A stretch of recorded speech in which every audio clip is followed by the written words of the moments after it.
Hey, everybody. It is Alice Creasy, creator of the Fertility Answers app.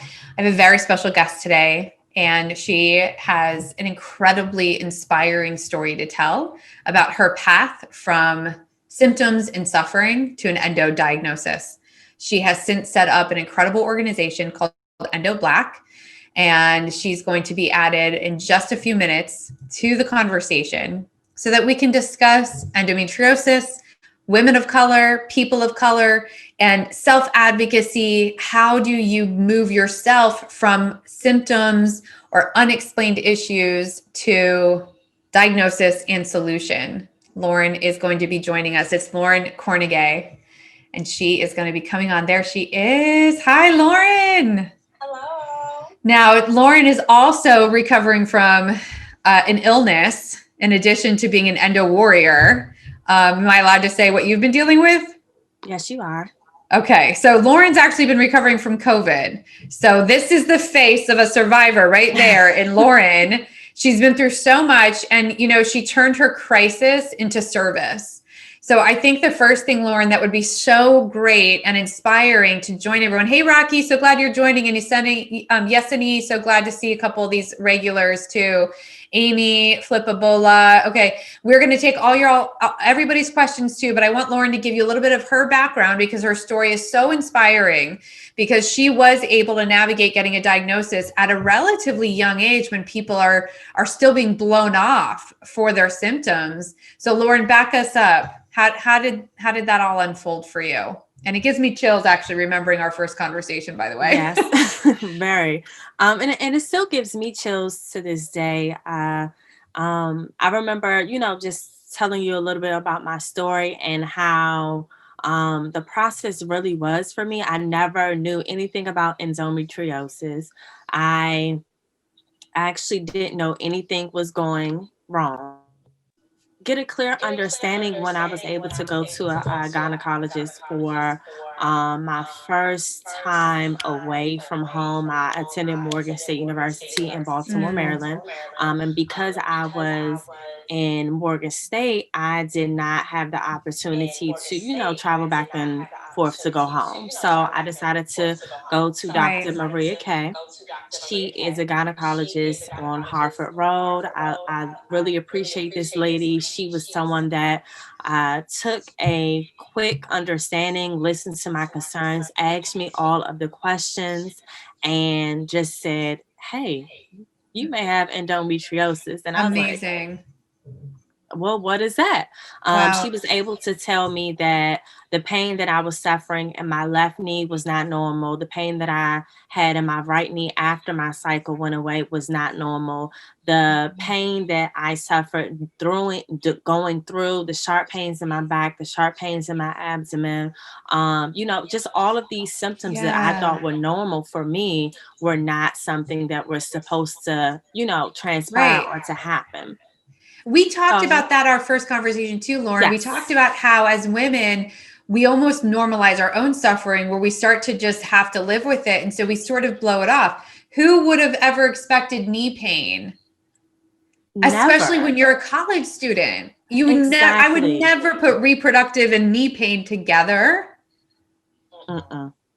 Not even, you would never put half of the things that are listed as symptoms for endometriosis Right. together, because Right. the first thing you think of is woman's reproductive, you think of the Yeah. womb, you think of the Yeah. uterus. So Right. your whole mindset is that is all I'm thinking about, like Sure. vagina, period pain, that's it. Yeah. But you Right. have a long list of things such as your knee pain, sharp pains, nausea, headaches, migraines, having allergies develop later on in life. You have such a large Wow. array of different things that transpire with endometriosis.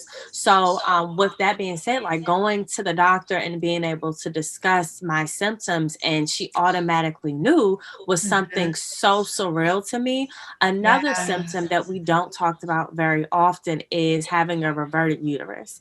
She was able to Right. actually do a pap smear on me, and she saw that I had a reverted uterus, and she said that, hey, this is actually one of the main symptoms. And to be honest, I didn't even know I had a reverted uterus because my Wow. gynecologist back at home, she never said anything about it. Oh my God. So it was like I just didn't know. Like the whole appointment was a shock to me. Oh my gosh. So going through that whole experience was one of the most life-changing experiences. However, in order for you to be diagnosed with endometriosis, you do have to have a laparoscopic surgery, either Right. ablation or excision. Right. And those are two different types of surgeries. And, I'm not going to tell you what is the best surgery for you. However, it is important for everybody to do their research on both of them. Mhm. But with having that surgery at Johns Hopkins University, I was then diagnosed on March the 18th of 2011 that I had endometriosis. Now, this is the kicker, because after that, I thought that was it. I thought, okay, Right. well, I had the surgery. We figured it out. She removed what she could remove, I'm I'm assuming. done. I'm Right. going back to life as Right. normal. And that was not the case. I didn't receive a Mm. pamphlet. I did not receive a sit down talk to say, hey, well, this is what you need to be looking forward to. Right. Here's something you need to change. You need to change your diet. And, I Or always here said are that some I'm women not. like you who've Yes. already done this. That's Right. the thing. No one. There's really, like, when I was diagnosed, when Wow. I left that hospital, I looked up endometriosis, and then I was like, okay, whatever. This is just life. Mhm. Another thing that I got to get over. Let me keep on moving. Let me keep on Mhm. progressing. So that's exactly what I did. And then one day I said, I'm going to get healthier.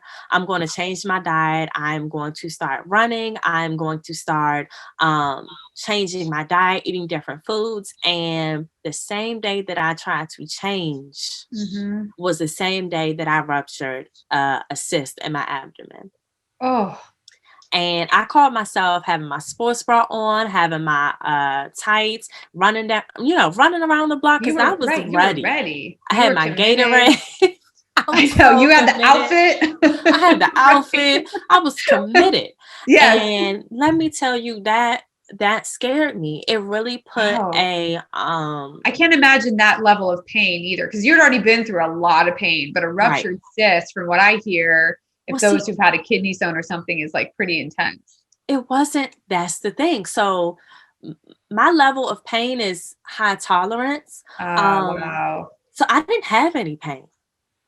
Wow. I just had problems with breathing. So after Oh I my did that, I God. came in the house and I said, "Ooh, girl, you out of shape. You breathing real hard." So I just was like, "Okay, we'll take a seat, get a Wow. Gatorade, relax." But then, 15 minutes later, 20 minutes later, I'm still breathing Huffing. heavy. Oh So, my gosh. I get in the shower because I'm like, well, you need to cool down. And I get in the shower, and then the lights in the shower just start getting dark. And I'm thinking that, oh, I need to change the bulb in the light. That's what I'm You thinking. you were not thinking you're about to pass out. No, I was not thinking that. And that is Wow. exactly what happened. I was like, you know what? I'm getting weak. It's getting really dark. So let me just go to the bed. Let me turn off the water. I don't know what's going on. Let me Yeah. walk to my room. Let me get in the bed. And before I can get in my bed, I ended up laying backwards, looking up at the ceiling, and not realizing how long I had been on the ground for. It Oh could have my been 5 goodness. minutes. It could have been 20 minutes. I You just have know that I no, was you had laying no on the idea. ground, Wow. so it Are it you was still not scary. scared though? Because I feel like these Listen, I do I feel not like you run. don't have any fear. I know. I don't run. I will not run anywhere. Okay, When people good. say working out, I say, no, I'm No, okay. I'm good. I'm good on the working out. I'm nervous. I don't like working Of out. course, right. I might walk fast. Right. You can do a little power walk, or You maybe, know. is yoga indicated with those who have endo? Yes. So yoga is something that I could do. Yoga is something I can do. But Uh-oh. I'm not There we doing go. We came any back. fast running. I'm doing some Yeah. fast walking. I might do a two-step, a little shuffle. Okay, I love that little two-step. That's great. Well, I want to back up a little bit because some folks are popping in too who went through some similar things, and we'll get back into your story. A woman, Corey Stories, said she had never heard of knee pain being associated with menstruation or sort of reproductive body parts either. She's just saying that's amazing. I mean, we're all connected, right? I mean, like that's one of the things you learn. I feel like if you go through a health issue, is just how connected the human body really is, and it's not separate, Right. but specialty medicine deals with it separately, right? So you've got your head doctor that doesn't talk to the vag doctor, that doesn't talk to the Right. back doctor, and when it can all be from the same exact issue, they should all be Mhm. talking to each other. So let's see. Amy's asking a question about Clomid. I'll get back to that towards the end of the show. CL Mayfield, yes, these are all available on IGTV. Lauren's interview will be listed under special guests. And so, yes, she's going to watch it with her mother, which is awesome. That Yeah. is. That is. Yeah, we love that. We I will why say we do that this. has a lot to do with it, multi-generations, making sure that your aunts, your Yes. moms, your nieces, your little cousins, we have to make sure that we're having this conversation with every single woman in Everybody. our family and every single man, because it's Yeah. important to make sure that we are, reaching and growing and learning. Awareness is so, so important. Right. It's so important. Sarah Westbrook said she didn't think that she would have had knee and leg pain either. It sucked. And she's glad to be past that part, which is, I'm so glad she's past that part too. That's amazing. Yeah. Hey, So, Sarah. Ruby Eva, currently working to become an embryologist. That's awesome. She struggled for Oh, 3 years to get pregnant. Now she wants to help women that are currently experiencing the same. That's awesome, Ruby. that is What beautiful a for her to do. rewarding job. It is. That is incredible. I lots of new folks joining. So for those of us that are just joining, Lauren has quite the inspiring story of her path to an endo diagnosis. I do feel like, Lauren, you in some ways hit the jackpot with that doctor. What are some of the delays that you've seen in the health system with people getting diagnosed? What are some of the blow off comments that you've heard? And it's an average of 7 years, right, before somebody gets diagnosed. An average of 7 to 10 years. It's just heartbreaking.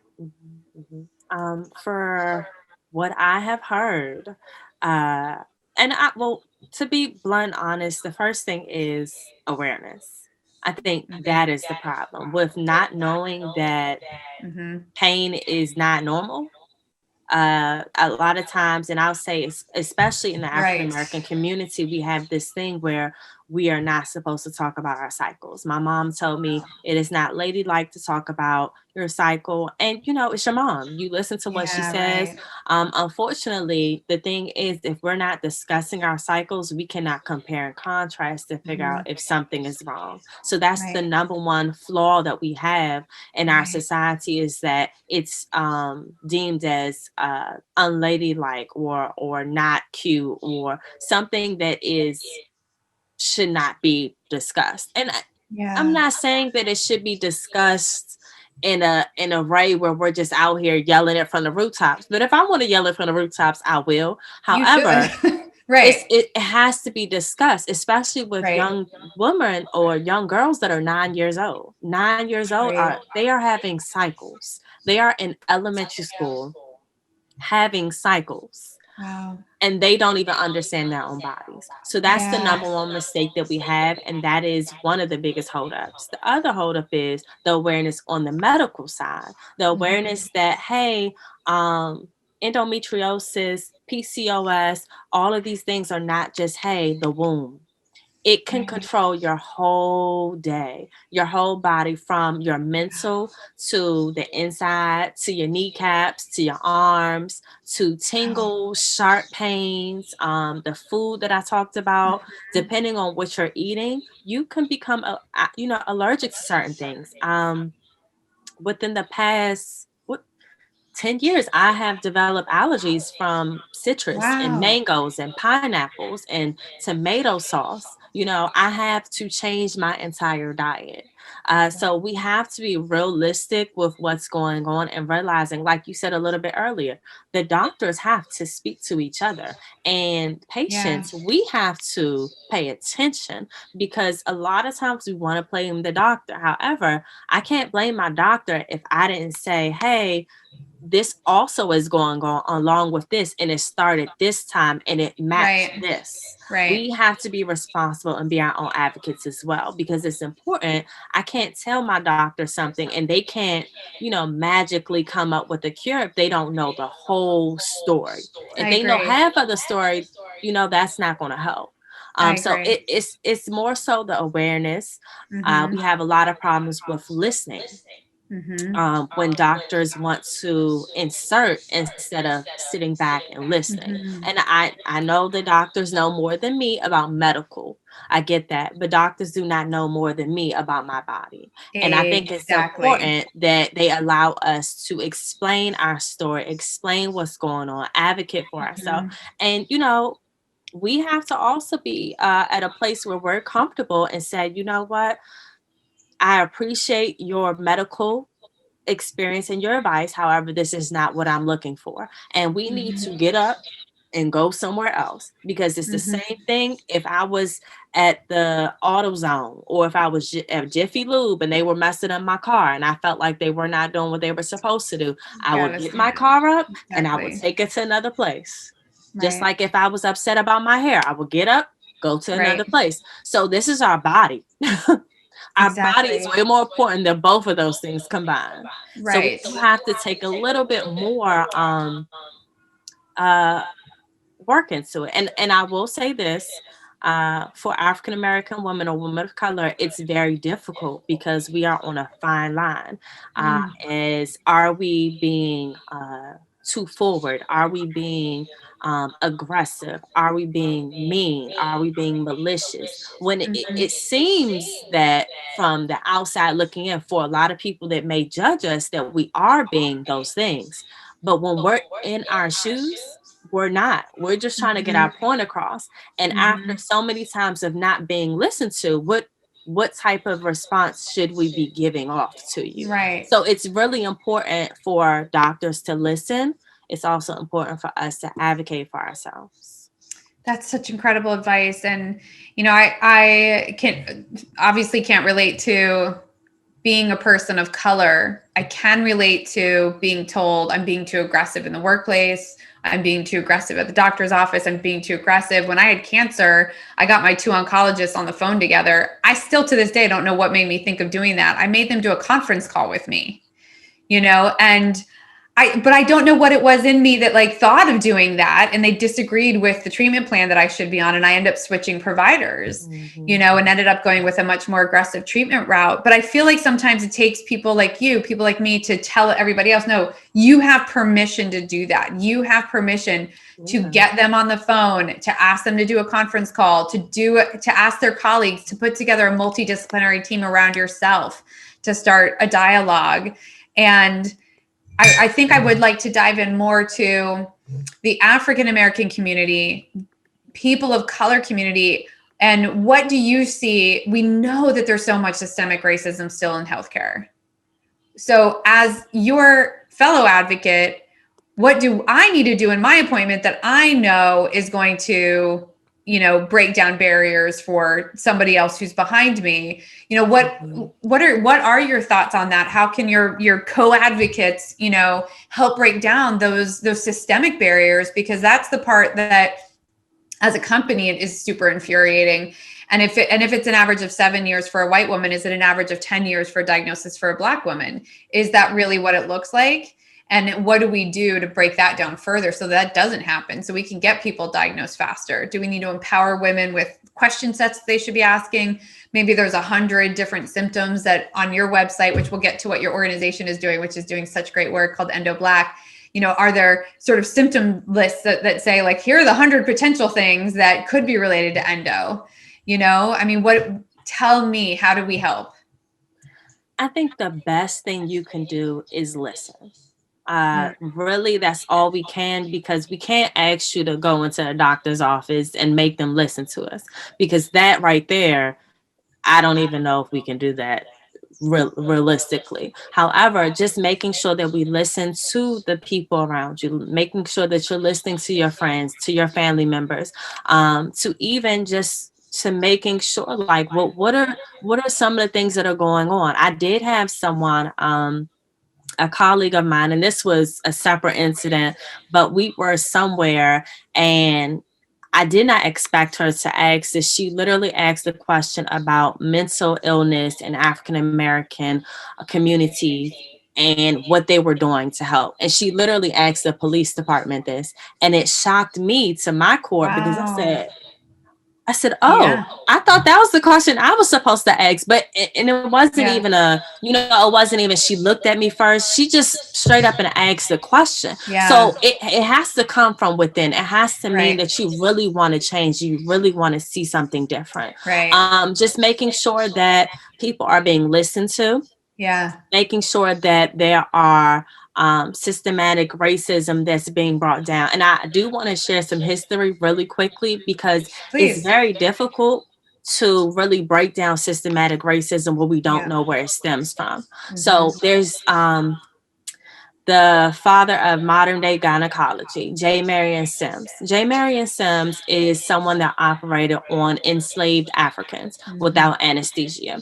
The crazy Oh, thing about all of this is that J. Marion Sims is from the same place that my family is from. We are from wow. Lancaster, South Carolina. Well, Heat Springs, South Carolina. Wow. Not Lancaster, Pennsylvania, but Lancaster, South Yes. Carolina. Yes. And our families are from the same exact place. And I had the opportunity of visiting the foundation and seeing things and just doing so much research and realizing Wow. that this was a whole foundation. And no offense to the foundation, because it is a wonderful foundation that helps many, many organizations in that town. Mhm. However, from the time that he was able to do whatever he was doing until he came up with so many um statistic thoughts or hypotheses on African American women based off of the research that he did. Mhm. And that was on the notion that African American women and African American people did not feel pain the same way everyone else felt Mm. pain.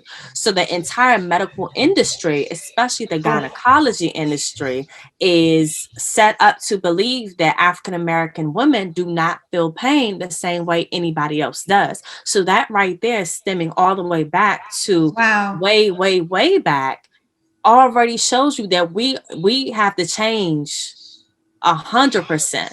Do you And feel like culturally then when you were kind of being raised up and like say you skinned your knee or you broke a bone when you were a child, did that then translate into you're not allowed to show pain or, you're not hurt so bad? Was it like you got to toughen up or something? So, you know what I'm saying? Is it like it was perpetuated by then not being expressive of pain?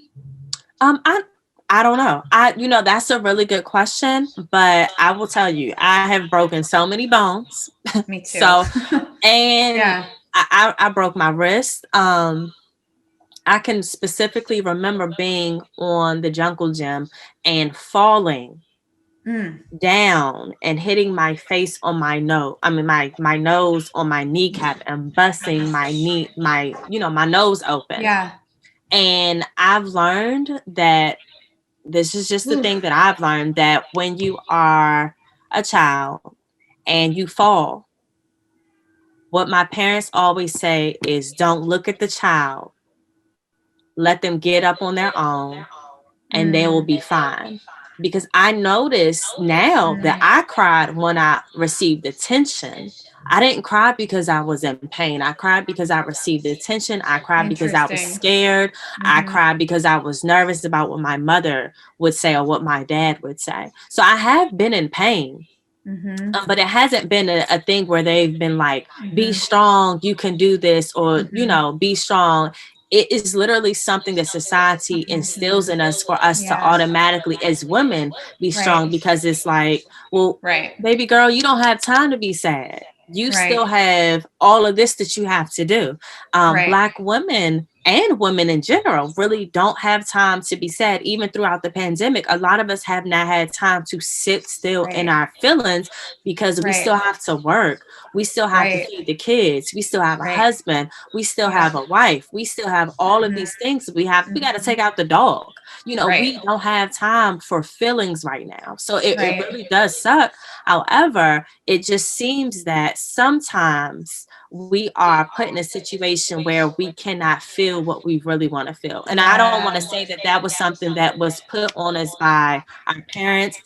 I just want to say that was put on us by society, because a lot of Yeah. things stem down. What happened to our parents was something that happened to them, and something that Yeah. happened to the grandparents. So it That's kind of, and that totally, that's kind of what I was even trying to get at, is like mm-hmm. the culture, like it's passed down culturally, society, you know, creating that oppressive environment, and out of their survival, you know, just perpetuating the same environment, not that your parents were responsible for it.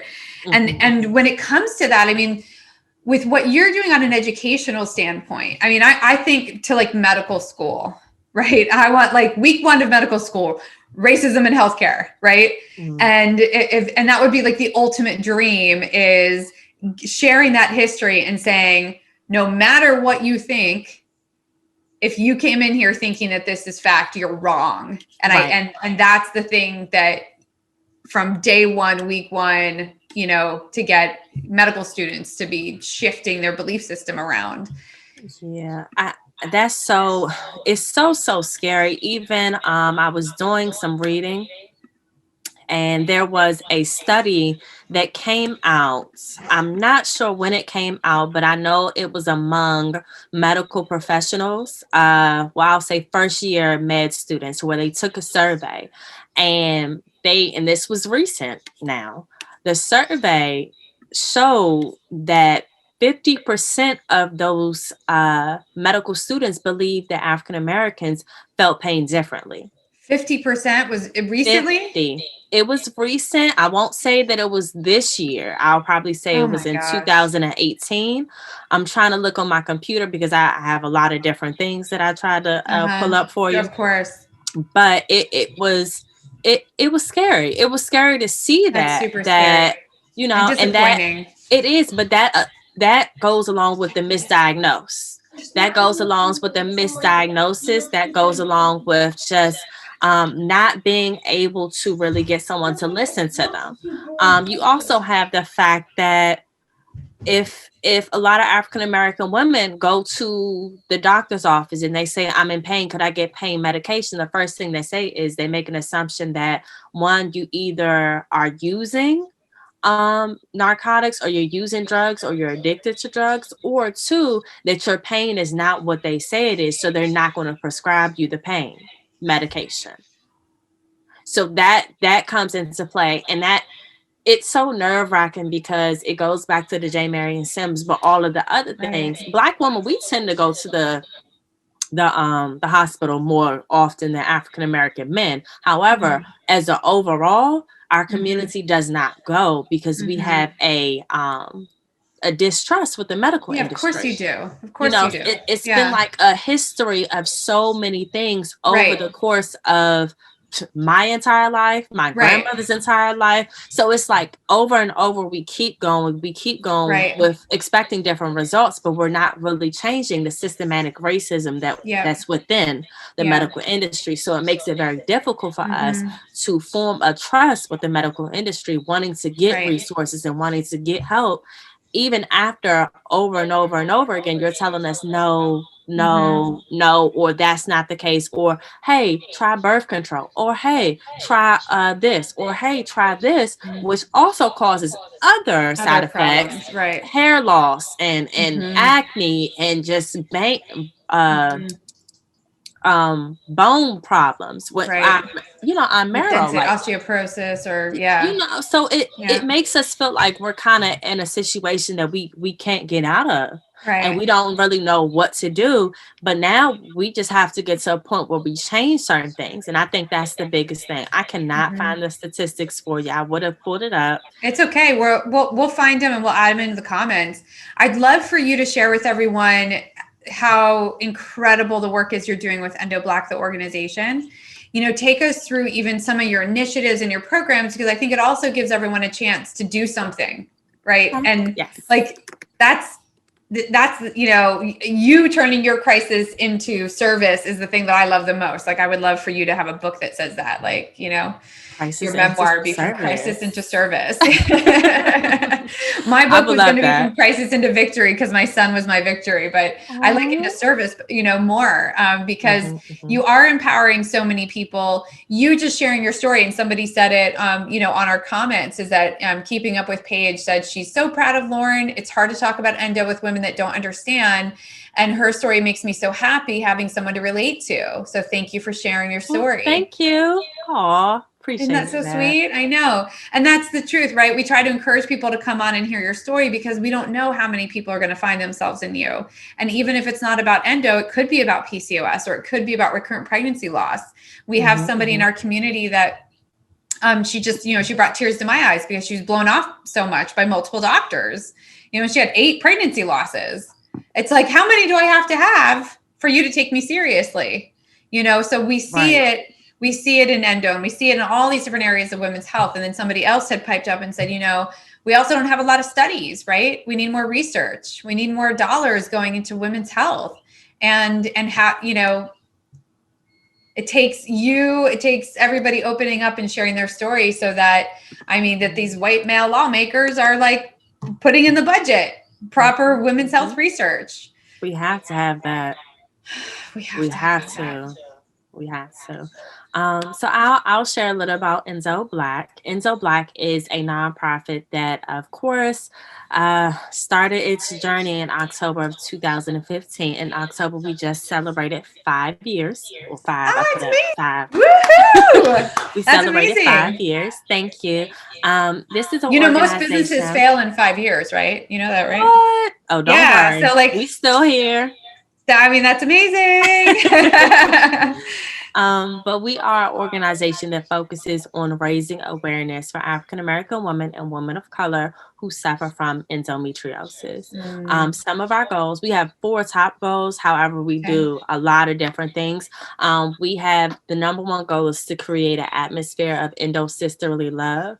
We want to make sure that we are sharing positive energy. A lot of times, women that have endometriosis, we can get into a mood where we are, a little bit depressed, we're upset, because there's so many things that go into play. Like, there are some women that are struggling with having children. There are some women who are struggling with just getting out of the bed in the morning. There are some women that have periods for 90 days, so that could be, depressing in itself. So, we want to create an atmosphere where we remind each other that we're still alive, that we're still breathing, that we still have life. So with us having life, that we need to, try to support each other and try to show love to each other. The second goal that we have is to create an atmosphere of support, because no one should feel alone. Like I mentioned earlier, when I was diagnosed in March 18, 2011, I actually started to look for women of color that were diagnosed with endometriosis, and I only found 2 women. It was Tia Mori and Whoopi Goldberg, and I am not famous, so I can't talk to them. So I realized that I feel like with Instagram you can talk to anybody now. But I guess it was I'm gonna try. I'm still gonna try. Is Whoopi on Instagram? Yeah, she is. Okay. We got to get to her. All right. And I was realizing that if I had these problems of searching for women of color, or searching for African American women, or some type of representation for me, just imagine how many other women are struggling with this.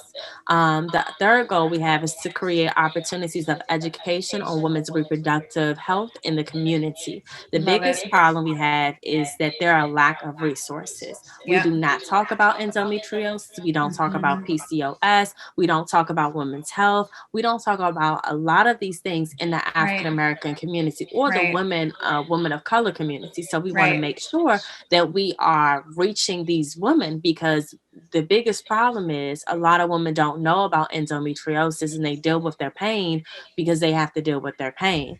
The Right. problem is, though, if they had the resources, they would know that this is probably what they're dealing with, whether it Right. was endometriosis, PCOS, fibroid, it could have been Exactly. anything. If we have those conversations, if we You're show the you're right. education, I mean, it like could you be were a saying with diagnosis. a 9-year-old, right? If Right, you're getting your period at 9 years old, let's actually properly educate you on what's going on, but not just the girls, right. the boys. I mean, I have a 7-year-old, and he knows more about the female reproductive body than probably It's most so 7-year-olds. important. And it's It's so, it, so important. when he was 2 and waiting for me to get out of the shower, what do you think he was playing with? Tampons out of the I knew bathroom it. I was gonna say, cabinet. I knew it. They Yep. find those. And I was like, this is great. He's like, Mhm. what's this for? Right. And I don't try to hide that stuff It's from no point him. in hiding it. It's There's no no point. point. It's It's no, reality. it's reality. There's nothing to be ashamed of. You Mhm. know, for a 2-year-old, if they get a pad that has a sticky back, it's like, this is a sticker. They stick it on the wall. You know, what's this for, mama? You know, and so I think that part of your mission it's just missing at every single level of society. Mhm.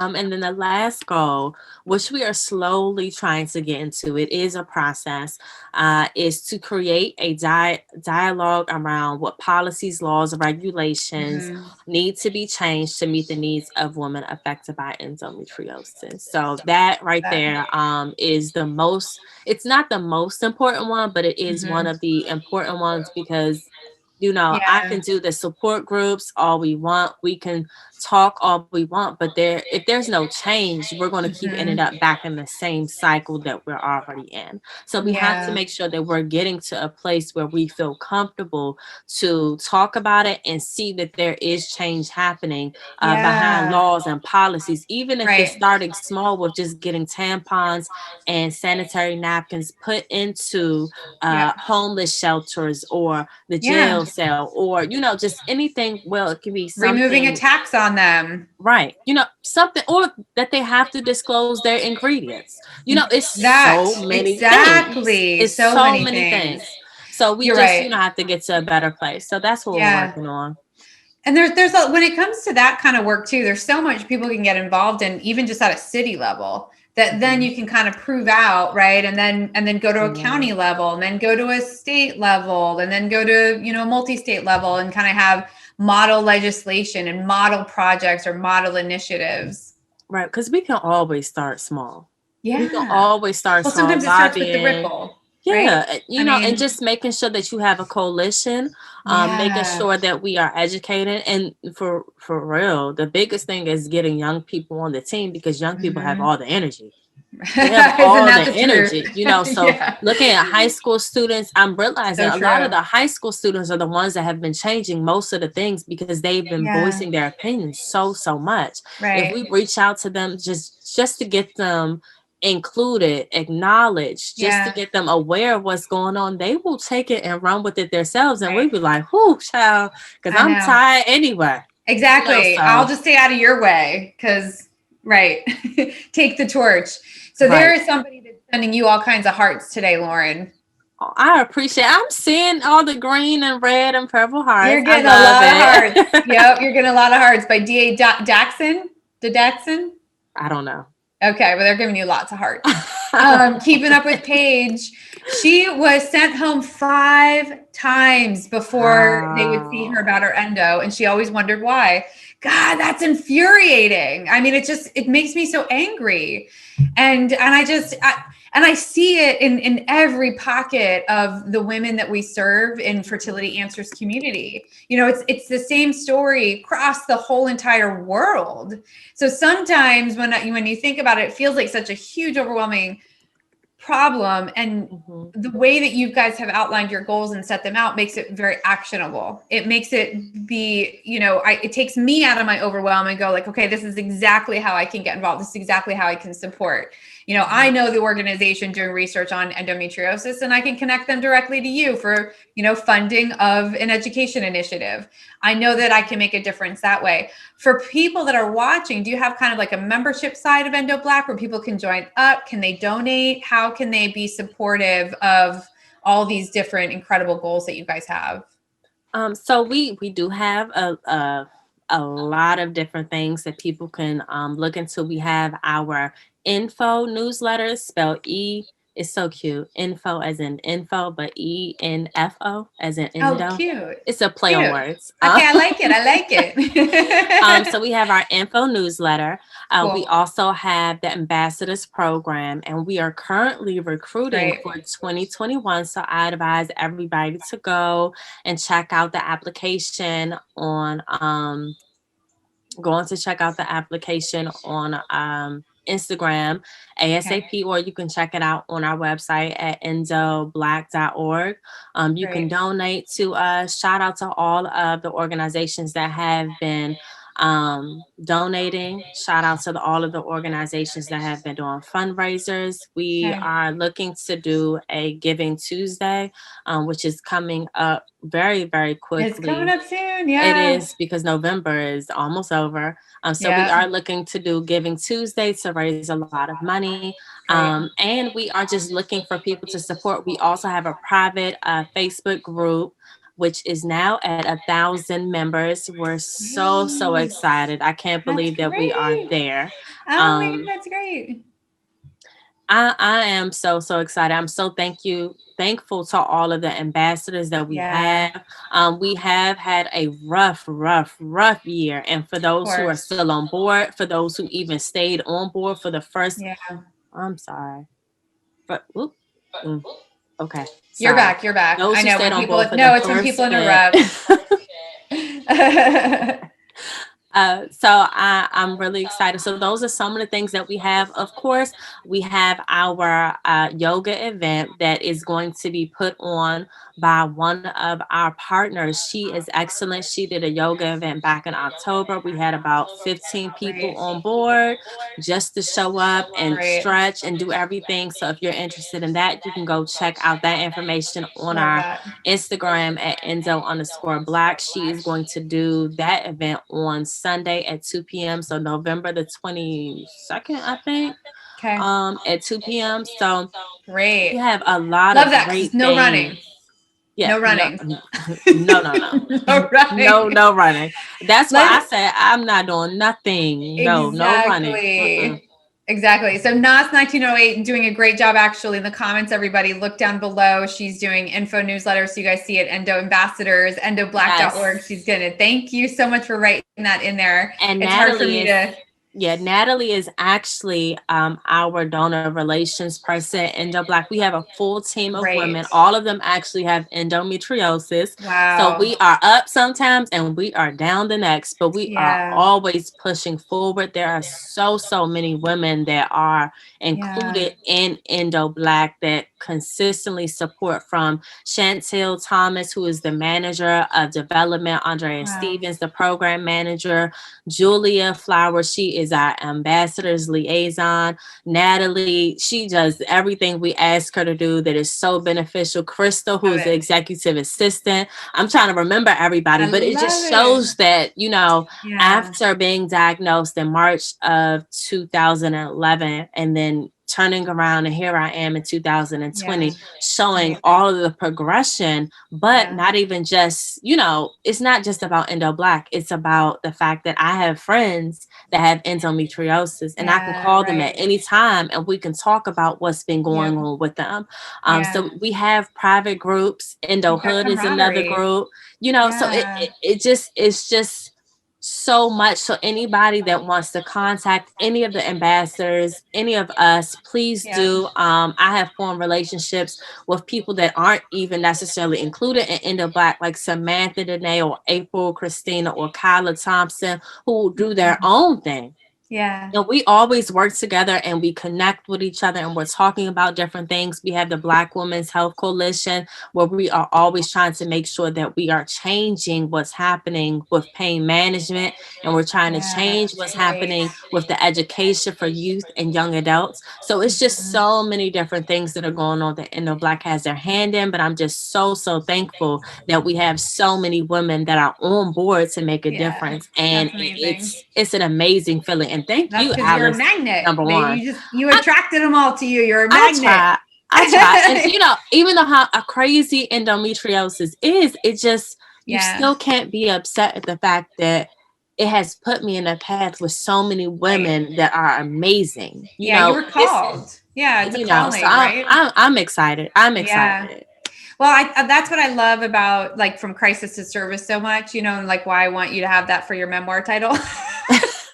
Let me write that down Because right now. yeah, From Crisis to Service, because I think that in and of itself is so inspiring. You have like come at this with such an attitude of gratitude and like, okay, I heard you. I'm gonna, I know I can be the one, to put this together and to move things forward, and in such a purposeful, intentional way.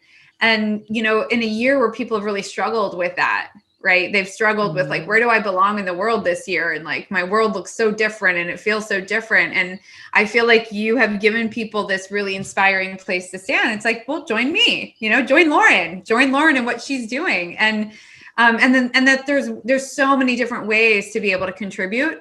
One thing that I wanted to ask you before we wrap up is, what are some of if somebody's scratching their head and saying like, should I go through a laparoscopic surgery to see if I have endo? What's your words of wisdom, or what are some of those really hidden types of symptoms that you're like, ding, ding, ding, I think you need to get you to an endo expert? I think that it is important to get a clear diagnosis with endometriosis. I think it's important to have the laparoscopy because mainly you want to make sure that one, the doctors know. Because you can say it all you want to, but it doesn't change anything. There isn't Right. anything that's going to happen. And making sure that if that surgery is done, because 9 times out of 10, if they're doing a surgery, they're going to try to remove some of it. You're right. That's Exactly. the biggest thing. You want some of it to be removed, regardless if it can come back or not. Right. Let's just get it out the system now. Yep. I don't want to say a sure sign of or sure symptom is anything because I'm not even trying to be funny. Like when I realized I had COVID, I thought I had my period. So like, I don't want to say that, hey, this is a symptom, because the same symptom of fatigue, that could be COVID, that could be pregnancy, that could be PCOS, that could just be you need to go to sleep. Yeah. Everything is so closely connected. My biggest thing is I just want women to vocalize what is going on. If another thing that I will say is that bruises are one thing that I do have to deal with in the summertime. Of course you wear shorts, and I had shorts on and I happened to look down on my leg and I said, I didn't, again, we've been in the house. Didn't even feel it. Right. I haven't gone anywhere. I haven't done anything. I had bruises on my whole inner thigh, like on both legs. And I was like, what did you do? And I realized because of the Endo Hood group, I texted and I took pictures and I said, does anybody deal with this? They said, oh, we do.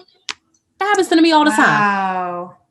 So just making sure you communicate with those people and get you a small circle. You don't have to, I don't want people to feel like they have to get 15 women they got to talk to every single day, because that's very intimate. Get your set group of 3 girls or 3 women or 4 women you want to chat with every single day, so you can compare and contrast, and you go from there to make sure that it's something, and you move forward and you say, well, that's interesting. So any symptom, anything you see, if you prick your thumb, you need to figure out what the problem is. Write it down. My biggest thing is journal. You always have to journal. That's great. Write down how long you may be having pain. Write down where your pain is. Write down the type of pain you have. Write down what the food you ate before you had that pain. Yes. Because a lot of foods that we're eating are triggering it. If you're feeling nauseous after you're having a milkshake 3 times in a row, well, baby, it's the milkshake. Yeah, stop drinking the milkshake. Stop drinking the milkshake. So it's just like you have to really pay attention. You have to make sure that you are paying attention. If you're struggling with hair loss, I'm not going to tell people not to be sad over their hair loss. Be sad over their hair loss. However, figure out, we have to get to the bottom of it, because it could be lupus, or it could be endo, or it could be PCOS. Or thyroid. I get thin right here because of thyroid. Yeah. So it could be an array of different type of actual diseases or chronic illnesses, and you have to figure it out. We cannot sit in sadness. We cannot mope around. I understand that it is very, very, very difficult, because pain is not pleasurable. I do not like being in pain 365, 24/7. However, when I am in pain, I may go to sleep and I'm gonna wake up and I'm gonna write it down, or I may take I think it's brilliant. You're right. Like, that is the best point, is like journal. You have to journal. You got to be your own sleuth, right?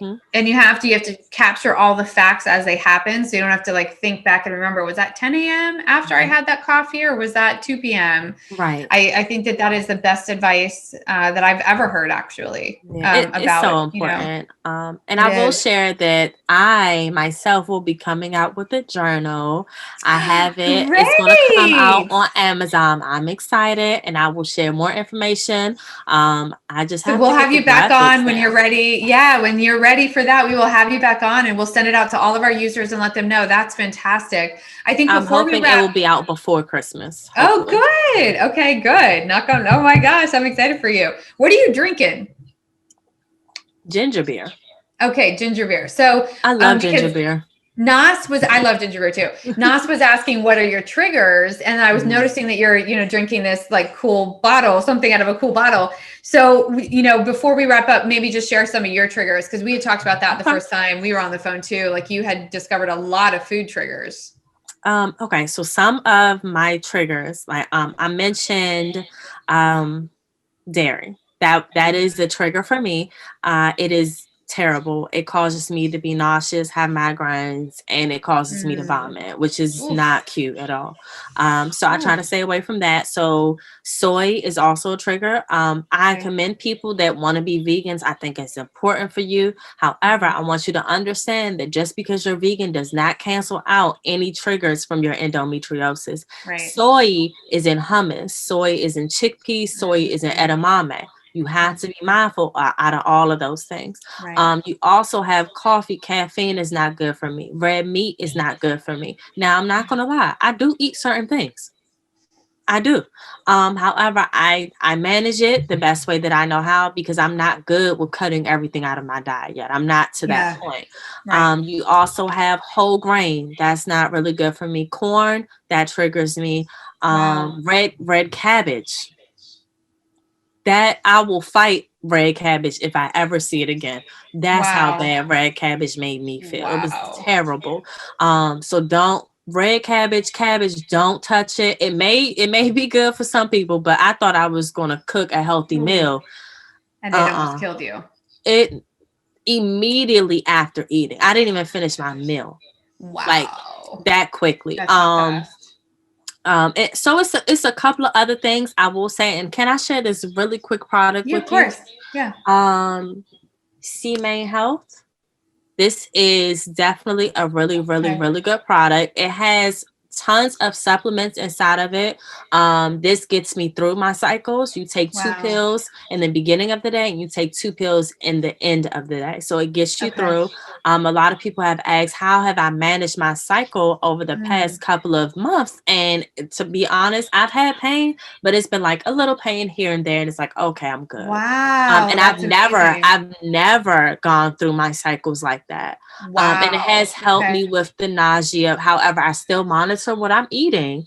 You have to do a little bit of the work. You have to meet them halfway there. But I definitely have a code for this in my bio. If anybody wants 20% off.